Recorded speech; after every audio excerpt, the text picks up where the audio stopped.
এই ছাড় ছয়গুলি উপভোগ করলো, তালি দিল, আনন্দর বহিঃপ্রকাশ করলো, তারা কি আজকে এসার সময় তার নিজস্ব চার উইকেটের খবর রেখেছে? আমি এই কথাটা এই জন্যে বললাম যে আজ আমরা যারা এখানে উপস্থিত, শুরুতে আমরা শুনেছিলাম আলহামদুলিল্লাহি রব্বিল আলামিন, সমস্ত প্রশংসা সেই প্রতিপালকের যিনি কিনা আপনাকে সুন্দর বানিয়েছেন। সমস্ত প্রশংসা সে আল্লাহ সুবহানাহু ওয়া তাআলার যিনি কিনা আপনাকে লম্বা বানিয়েছেন, দেখার শক্তি দিয়েছেন। আর উনি কিনা আপনাকে মায়ের গর্ভে যখন আপনি শিশু ছিলেন, মায়ের নাভির সঙ্গে নাভি লাগিয়ে আপনাকে আম্মাকে খাইয়ে এই পৃথিবীতে এনেছেন। এবং পৃথিবীতে আমরা যখন এসেছি তখন উনি কিন্তু আমাদের সকলের জন্য খাবার রেডি করে এই পৃথিবীতে এনেছেন। আজ বিজ্ঞান বলে মায়ের বুকের যে দুধ, এটা প্রথম দিনের বাচ্চার জন্য যে গরমত্ব, যে ঘনত্ব, যে মিষ্টতা প্রয়োজন, 6 মাস পরে যে এই গরমত্ব, ঘনত্ব, মিষ্টতা বেড়ে যায়। সেই মহান আল্লাহ সুবহানাহু ওয়া তাআলা যিনি কিনা আমাদেরকে যখন দুধ ছাড়ার সময় হলো তখন দাঁত দিয়ে দিল, একবার নয় দুইবার উনি আমাদেরকে দাঁত দিয়েছেন। আজ আমি আপনাদের কাছে প্রশ্ন করতে চাই, যদি আমার একটা দাঁত হারিয়ে ফেলি, পৃথিবীর সব পয়সা দিয়ে কি আমি আমার একটা দাঁতের রিপ্লেস করতে পারবো? পারবো? কেননা এই জন্যে অনুভূতি একটা দাঁত বানানোর কোনো ক্ষমতা এখনো কারোর হয়নি। তাই যে মহান প্রতিপালক আমাদেরকে এত সুযোগ দিলেন, তার ধন্যবাদ আমরা যেভাবে জ্ঞাপন করলাম। ক্রিকেট খেলায় যদি এখন একটা চার হতো, এই আওয়াজে আমার মনে হয় ধানমন্ডির এই লেকের পার থেকে ছুটে আরও অনেক দূরে চলে যেত। কিন্তু আমরা সেই মহান প্রতিপালকের শুকর আদায় করলাম, আমরা সকলে বললাম আলহামদুলিল্লাহ, কিন্তু এটা আওয়াজ মনে হয় পাশের মানুষও শুনতে পারেনি। তাই আসুন আমরা সকলে মিলে আরেকবার বলি আলহামদুলিল্লাহ, আলহামদুলিল্লাহ। আমি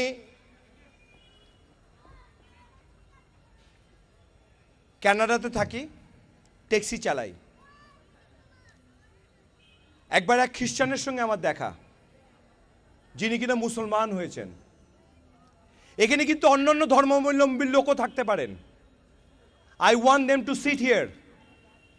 you like me, you love me or not, believe me, I love you. Because আমাদের জন্মের নিয়ম এক, বেড়ে ওঠার নিয়ম এক, অক্সিজেনের নিয়ম এক, সব কিছু যখন এক, সামান্য কোনো কিছুতে হয়তো বা মতবিরোধ থাকতে পারে। সেই মতবিরোধকে যদি আমরা প্রাধান্য না দিই, তাহলে আমরা ভালোবাসার ঊর্ধ্বে উঠতে পারবো ইনশাআল্লাহ। আর সেই ভালোবাসার ঊর্ধ্বে ওঠার জন্যই আমরা চাচ্ছি। We are human being. তাই আমি বিদেশে যখন চলে গিয়েছিলাম, এক খ্রিস্টান যিনি কিনা মুসলমান হয়েছেন, উনি আমাকে বললেন, তোমার কোরআন শরীফটা কি আমাকে দিবে? আমি তখন বললাম যে আমার কোরআন শরীফ, তুমি তো বললা তুমি মুসলমান, কেন তোমার কাছে কি কোরআন শরীফ নেই? সে বলল আমার কাছে আছে, বাট আমি তোমার কোরআন শরীফটা চাচ্ছি। আমি বললাম তার মানে? কোরআন শরীফ তো একটাই। সে বলে যে তোমার যে চরিত্রের অবস্থা দেখলাম, তুমি যেভাবে চলাফেরা করো, তুমি যেভাবে কথা বলো, তুমি যেভাবে ওয়াদা ভঙ্গ করো, তাতে আমি কোরআন শরীফে তো এটা পাইনি। তুমি কোন কোরআন শরীফ পড়ে এটা পেয়ে তুমি এরকম এত সুন্দর একজন মুসলমান হয়েছো? আমি সেই কোরআন শরীফটা তোমার কাছে চাই। আমি সেদিন একটু লজ্জা পেয়েছিলাম। তাই আজ এখানে সকলকে আমরা এই দেশের পক্ষ থেকে, এখানে যদি আপনারা কথাটা পড়েন, এখানে কথা হলো অন্ধকারকে দোষারোপ করার চাইতে একটি মোমবাতি জ্বালানো উত্তম। আজ যদি আমরা বাংলাদেশের 14 কোটি মানুষ, যে ইভেন কিনা বোবা, যদি আমরা এই প্রতিজ্ঞাবদ্ধ হই, তুমি যেই হও না কেন, আসো আমরা একে অপরকে ভালোবাসবো। আমার যদি কোনো দোষ থাকে তুমি আমাকে ভালোবেসে সেই দোষ শুধরায় দিবে, আর তোমার যদি কোনো দোষ থাকে আমি তোমাকে শুধরায় দিব। আসো সেই ভালোবাসায় আমরা ভালোবাসিত হই। তাহলে আমার মনে হয় যে সোনার বাংলার স্বপ্ন আমরা দেখেছি, সেই সোনার বাংলা আবার দেখতে পারবো ইনশাআল্লাহ। And this is the time. You are the one who can do it. আমাদের ভিতরে যারা নষ্ট, আমাদের ভিতরে যারা পঙ্গু, আমাদের ভিতরে যারা ড্রাগ এডিক্টেড, আমাদের ভিতরে যারা অসুস্থ, they are part of us. They are our brothers and sisters. How can we hate them? সে হয়তো বা কোনো অসুবিধায় বসে একটা ভুল করে ফেলেছে। This is our responsibility, this is our duty, and this is the duty we suppose to make promise today, that আমরা আজকের থেকে যেই অসুস্থ হোক না কেন, আমরা সকলকে ভালোবেসে অন্ধকার থেকে দূরে সরিয়ে এনে তাকে সুন্দর এবং সঠিক পথ দেখাবো। আর সেই প্রতিজ্ঞা আমাদেরকেই করতে হবে। আপনি যেই হন না কেন, আপনি যদি ঢাকা ইউনিভার্সিটিতে পড়েন, আপনি যদি কোনো ধর্মকে বিশ্বাস না করেন, অসুবিধা নাই। সোশ্যাল ডিমান্ডও বলে, সমাজ বিজ্ঞানও বলে যে সমাজের একজন আরেকজনকে কোনো অবস্থাতেই অসম্মান করতে পারবে না। তাই সমাজ ডিমান্ড, ধর্মীয় ডিমান্ড সব কিছু মিলে যদি আজকে আমরা সত্যিকার আলোকে দেখতে পেতাম, সত্যিকার সত্যকে যদি বুঝতে পেতাম, তাহলে কি আমরা যে অবস্থায় আছি এই অবস্থায় থাকতাম? এই প্রশ্নটার উত্তর আপনাদের কাছে চাই। আমরা যদি সত্য বুঝতে পারতাম, সত্য অনুযায়ী যদি চলতে পারতাম, আমাদের যে নিয়মে চলার কথা সেই সত্য কথা যদি আমরা বলতে পারতাম, আজ আমাদের সোনার বাংলায় যে অবস্থা দেখতেছি, আমরা কি এই অবস্থা দেখতাম না এর থেকে ভালো অবস্থা দেখতাম? অবশ্যই ভালো অবস্থা দেখতাম। কিন্তু আমরা দেখতে পাচ্ছি না কেন? তার জন্য আমি সকলের কাছে অনুরোধ করতে চাই, আপনারা তো অনেক বই পড়েন, অনেক পেপার পড়েন, 60 টাকার একটা পেপার কিনে সারাদিনে 2 ঘন্টা 3 ঘন্টা 4 ঘন্টাও পড়েন, কিন্তু আল্লাহ প্রেরিত কিতাব আল কোরআন, যেটা কিনা পৃথিবীর অন্যান্য ধর্মীর লোকরা এর ভুল ধরতে এসে মুরেশ বোকাইল বলেছে যে আমি কোরআন শিখেছিলাম কোরআনের ভুল ধরার জন্যে, কিন্তু বরঞ্চ আমি কোরআনের ভুল তো ধরতে পারিনি, কোরআনের ভুল ধরতে যে আমার অন্তরের ভিতরে যে কালিমা ছিল, যে অন্ধকার ছিল, কোরআন সেই কালিমা এবং অন্ধকার আমার হৃদয়ের থেকে দূর করে দিয়েছে। আমরা সেই জাতি যাদের দিকে বিশ্ব তাকিয়ে আছে। আমরা হতে পারে গরিব, কিন্তু আমাদের মতো হৃদয়ের ভালোবাসা অন্য কারো কাছে পাওয়া যায় না। আর অন্য কারো কাছে যেটা পাওয়া যায় সেটা যদি হয়েও থাকে, সেটা আমাদেরই শিক্ষা। এই জন্যে যে অওয়া শিখেই তো আমবানান শিখেছেন, আমবানান শিখে যদি অওয়াকে অস্বীকার করেন দেখতে খারাপ লাগায়।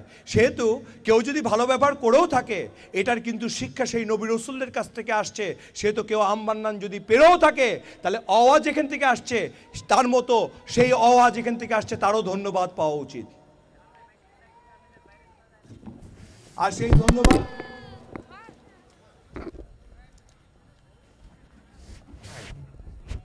আপনারা কি বোর হয়ে গেছেন? আমি সবার কাছ থেকে শুনতে চাচ্ছি, আপনারা বললে কিন্তু থামিয়ে দিব। আপনারা কি বোর হয়ে গেছেন?